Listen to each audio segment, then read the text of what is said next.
पिछली एपिसोड में मैंने नाव को टुकड़े में काट दिया, कुछ महत्वपूर्ण संशोधनों के लिए तैयार होने के लिए। इस एपिसोड में हमें बहुत सारी तैयारी करनी होती है, क्योंकि हम इस नाव के पिछले हिस्से का विस्तार शुरू कर रहे हैं।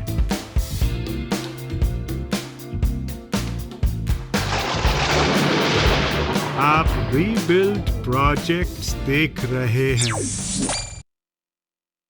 और फिर से स्वागत है।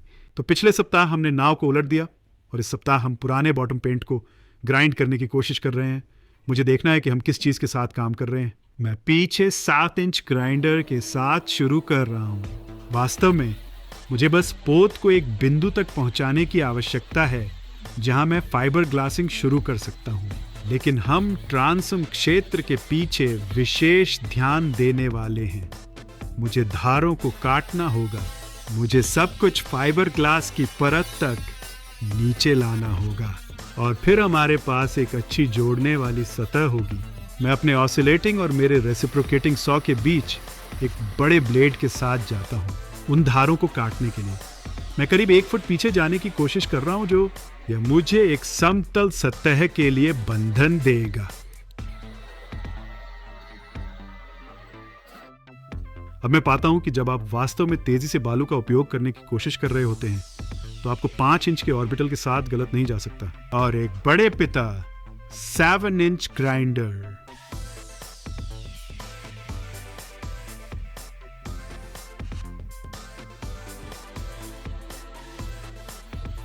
अब इसका वास्तव में अच्छा लग रहा है कि हमारे पास एक कलेक्शन है ग्राइंडर्स और सैंडर्स का, विभिन्न आकार 7, 6 और 5 इंच।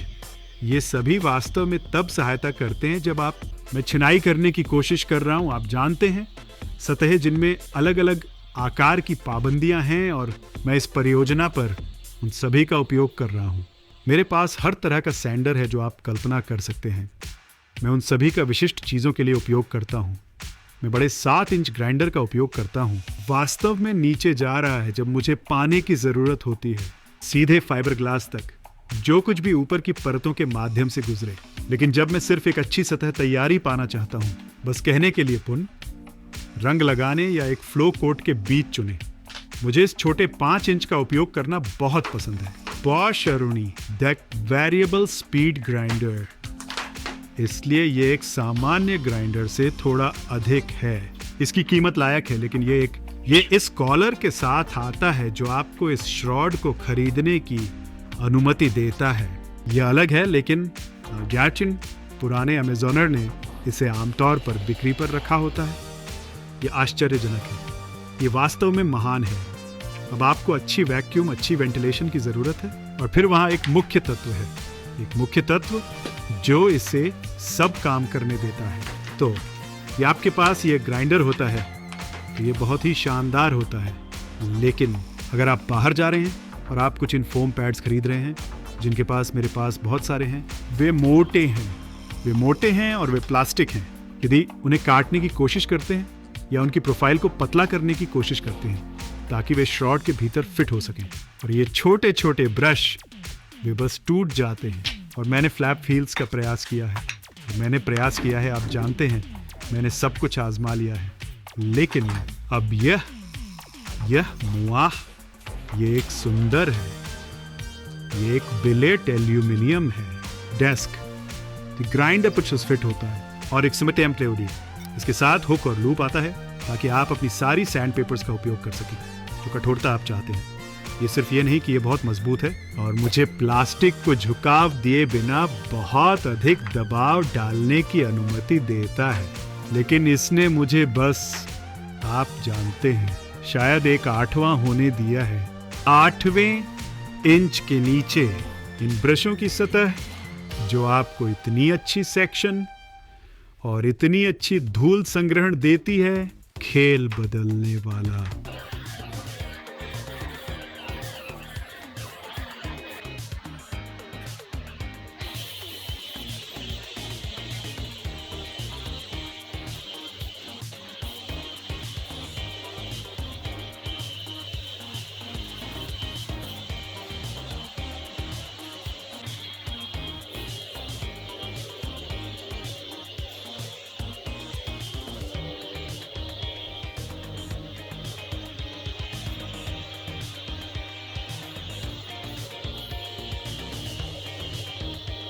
तो ये छोटी सुंदरियां क्या हैं?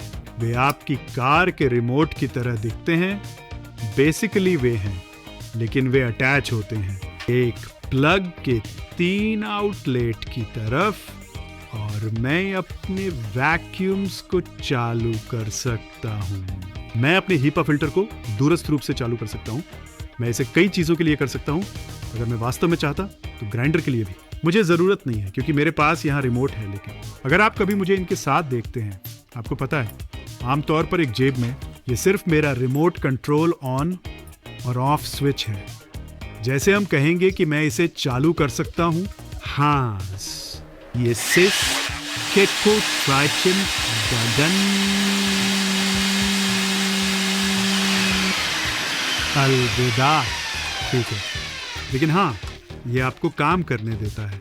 और यदि कोई आपके द्वार पर आता है, जो आप जानते हैं हमेशा होता रहता है, या यदि आपको रुकना होता है तो आप सब कुछ बंद कर सकते हैं। शांत, हाँ ठीक है वो, चलो आगे बढ़ते हैं।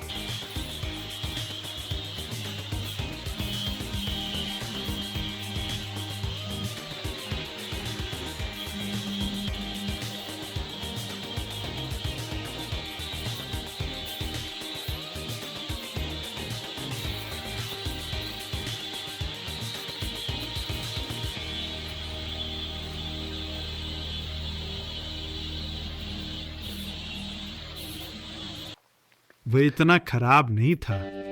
चलो देखते हैं। मुझे लगभग 3 घंटे लगे।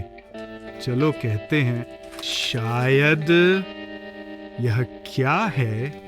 हाँ, लगभग 20 साउंडिंग डिस्क। लेकिन यह वही है जहां मैं चाहता हूं कि यह हो। तो मैं केवल लगभग 6 इंच नीचे जा रहा हूं, 1 फुट तक वापस, थोड़ी और ज्यादा स्ट्रेक्स पर।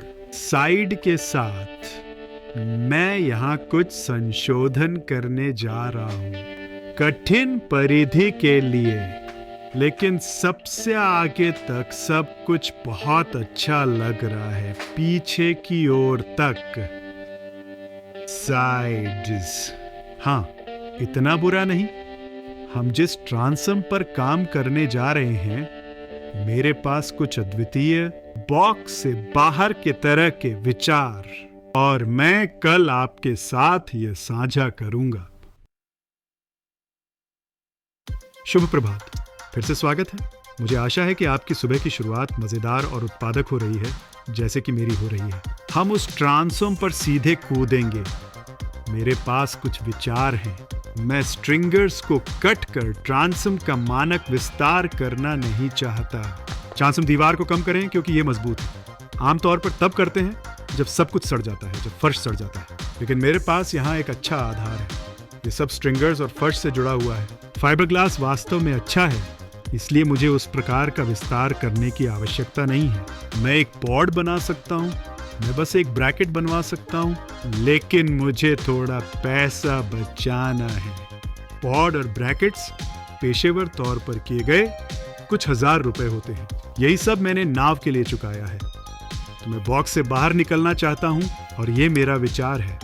तो मुझे नहीं पता कि क्या आप लोगों ने इन किकर ब्रैकेट्स को कभी देखा है। वे इसके प्रारंभिक हैं, पाउडर के रूप में आते हैं, कोट किया गया है। ये बस मानक एल्यूमिनियम है, लेकिन इसका कहना है कि मैंने उनमें से 2 उठाए और वे एक दूसरे की दर्पण प्रतिबिंब हैं। उनके आयाम 12 इंच चौड़े होते हैं। ये 8 और 6 होता है और 19 इंच लंबा होता है। समान। अब इनका मूल्यांकन किया गया है। चलिए बस कहते हैं कि मैंने सुना है, मैंने फोरम पर पढ़ा है कि 150 पाउंड है। मैंने सोचा कि अगर मैं उनमें से 2 को लेता हूँ और मैं उन्हें बाजू बाजू बोल्ट करता हूँ तो चलो इसे यहाँ प्राप्त करें। मैं उन्हें बाजू बाजू बोल्ट करता हूँ। धन्यवाद। अलविदा। मैं उन्हें वेल्ड कराता हूँ, या यदि मैं केवल उन्हें साथ जोड़ने और ड्रिल करने के लिए इपॉक्सी का उपयोग करता हूँ। यहाँ उन्हें कुछ बोल्ट्स, वे एक के रूप में काम करेंगे। बड़ा ब्रैकेट आशा है कि लगभग 300 पाउंड रखेगा। इस बॉक्स या पॉड के चारों ओर बनाने के साथ। तो चलो इस ब्रैकेट और पॉड या ब्रैकेट के चारों ओर एक पॉड कहते हैं। मैं इसमें $57.75 एक प्लाईवुड की चादर, फाइबर ग्लास, और मैं सोचता हूँ कि मैं शायद इसके लिए $400 में हो सकता हूँ, जो 2000 से बहुत सस्ता है। तो कुल मिलाकर मैं शायद, चलो मान लो $500 में हूँ। और अगर ये काम करता है तो ये अद्भुत है। ये जैसे नाव का एक समाहित हिस्सा दिखता है, जैसे इसे वैसे ही होना चाहिए। यदि ये काम नहीं करता है, यदि ये झूलता है, यदि अगर ये पर्याप्त रूप से मजबूत नहीं है, तो वह मेरे ऊपर है। और हम आपसे अगली वीडियो में मिलेंगे।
यह बिल्कुल वही है जहां मैं चाहता था।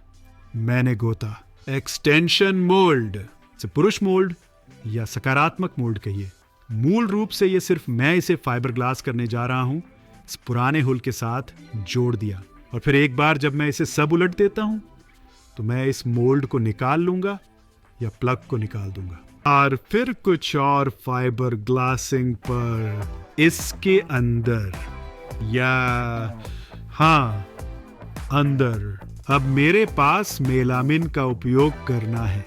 मैंने बस इसे इधर उधर किया, लेकिन मुझे आशा है कि यह मोल्ड को थोड़ा और आसानी से छोड़ देगा।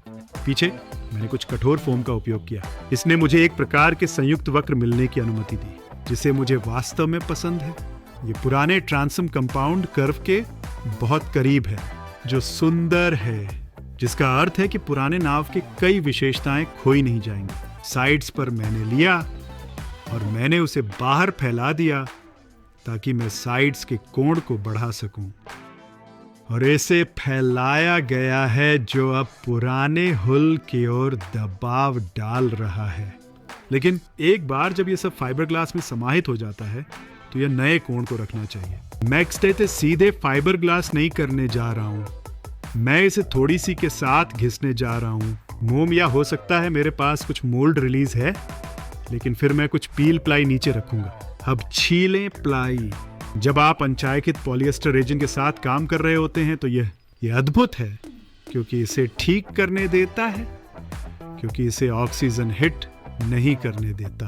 लेकिन यह भी, एक बार जब आप इसे छीलते हैं, तो इसे छीलना बहुत आसान होता है। यह किसी हद तक रासायनिक बंधन को बनाए रखता है, या कम से कम उस वैक्स रेजिन का उपयोग करने से भी कम बालू होना, जो मेरी उम्मीद है कि बड़ी शानदार होगी।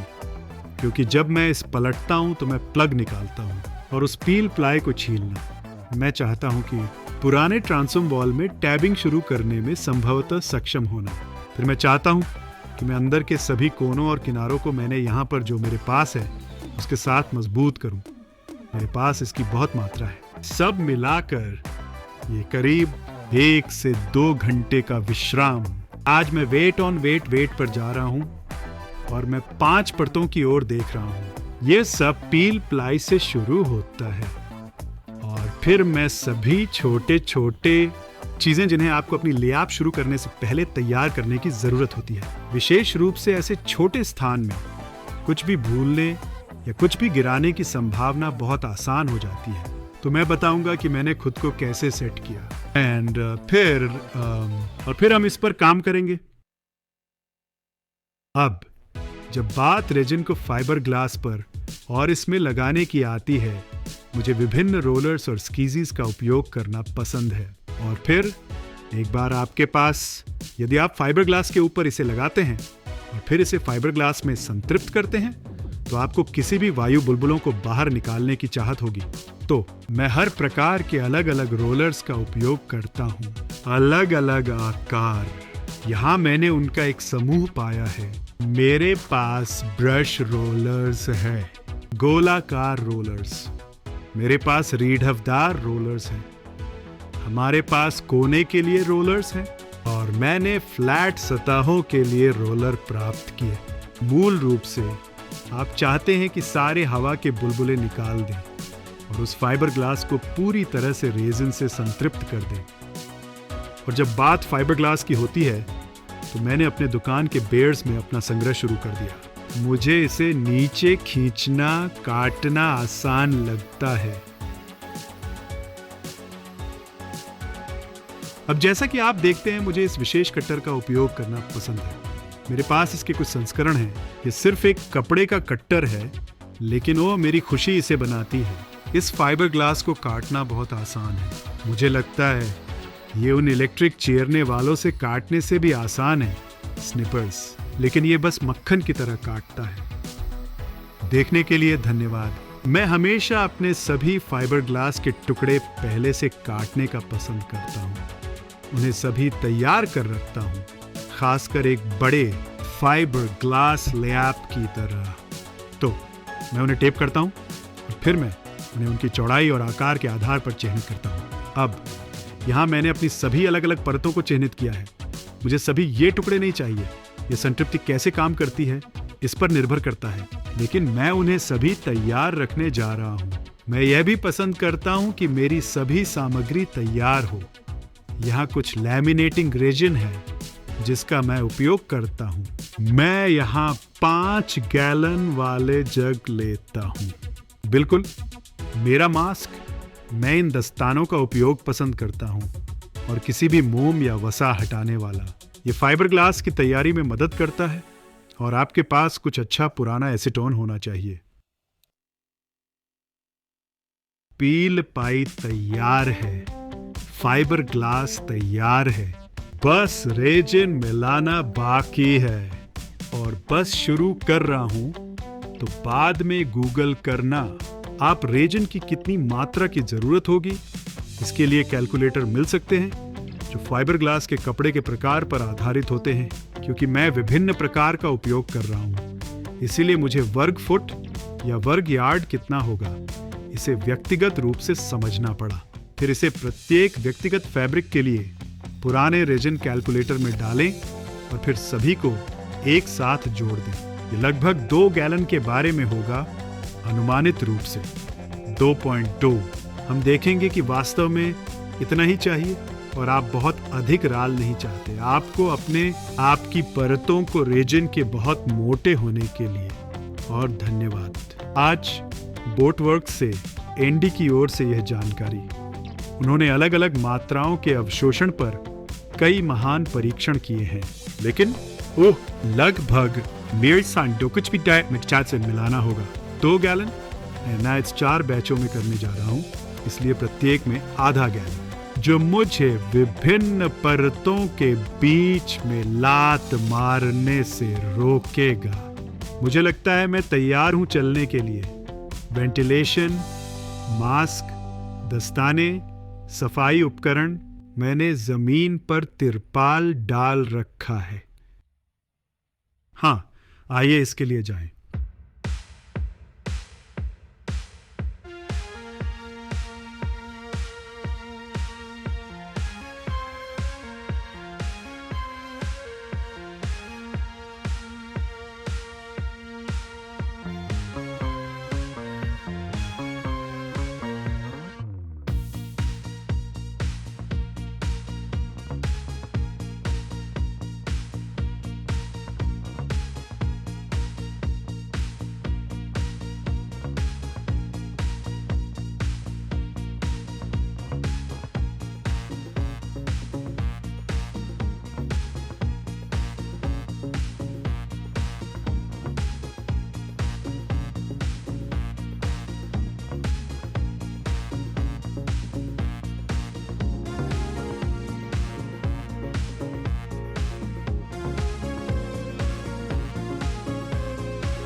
अब तक हमने आधार और ट्रांसम के पीछे 2 स्तरों की बुनी हुई रोविंग लगाई है। मैं हवा के बबलों को बाहर निकालना शुरू करने जा रहा हूं। तो हम आधा काम हो चुका है और मैंने अभी नाव में ओवरलैप करना शुरू कर दिया है। अगला एक 17 और ओट बाई एक्सल होगा जिसमें चॉप मैट होगा और फिर शायद उनमें से दूसरा भी। मैं अभी बिल्कुल निश्चित नहीं हूं। और फिर सब कुछ एक अच्छे कटे माठ की परत के साथ समाप्त करना। जैसा कि मैं परत दर परत जा रहा हूं, मैं हवा के बुलबुले बाहर निकाल रहा हूं जिससे पिछली परत के साथ अच्छा संबंध बना सकूं। अच्छा और कसा हुआ।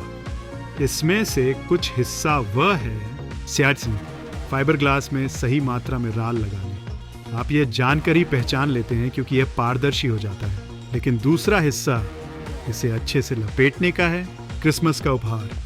अच्छा और कसा हुआ। प्रत्येक परत के बीच में मैं कोनों को लपेट रहा हूं उत्तम शक्ति के लिए, लेकिन इसे अच्छा और कसा हुआ रखने के लिए।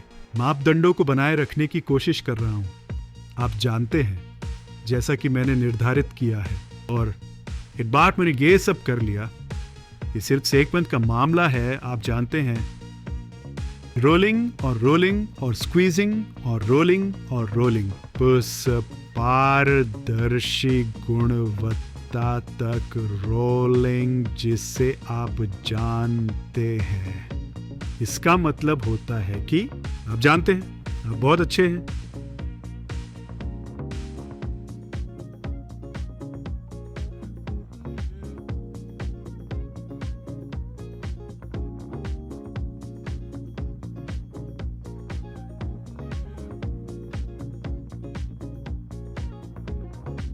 तो अगली बात जो मुझे करनी है वह यह है कि मैं वापस आता हूँ, इस शीर्ष स्तर के छिलके को हटा देता हूँ और फिर मैं उन स्ट्रीक्स को शीर्ष पर जारी रखूंगा। चाइन को नए ट्रांसम के पास ले जाए।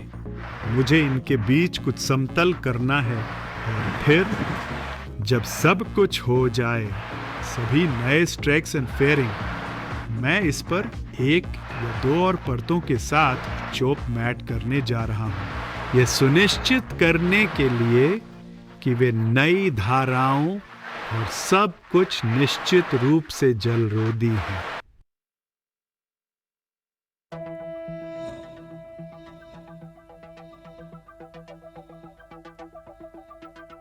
अब ये संयुक्त अंतर्निहित सीधे कोर सेट हो गए हैं।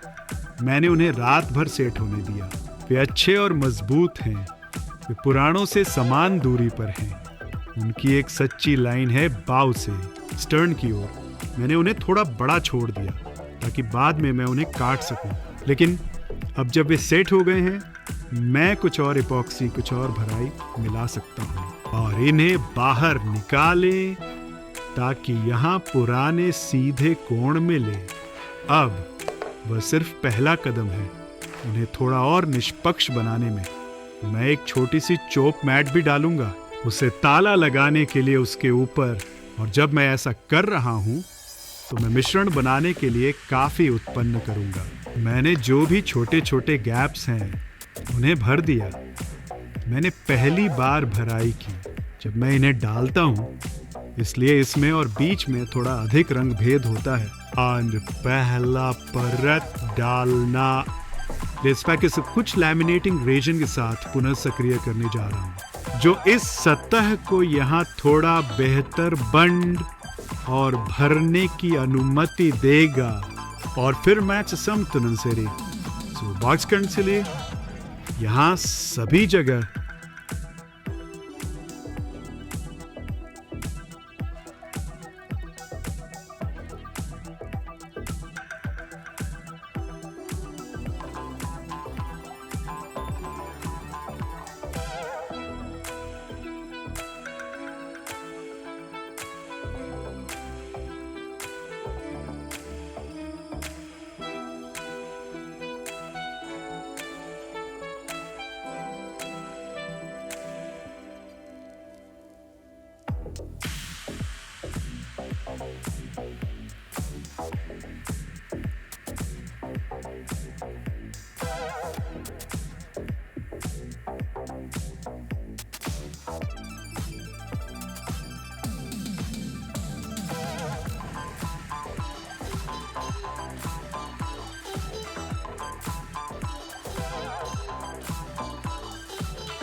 ठीक है।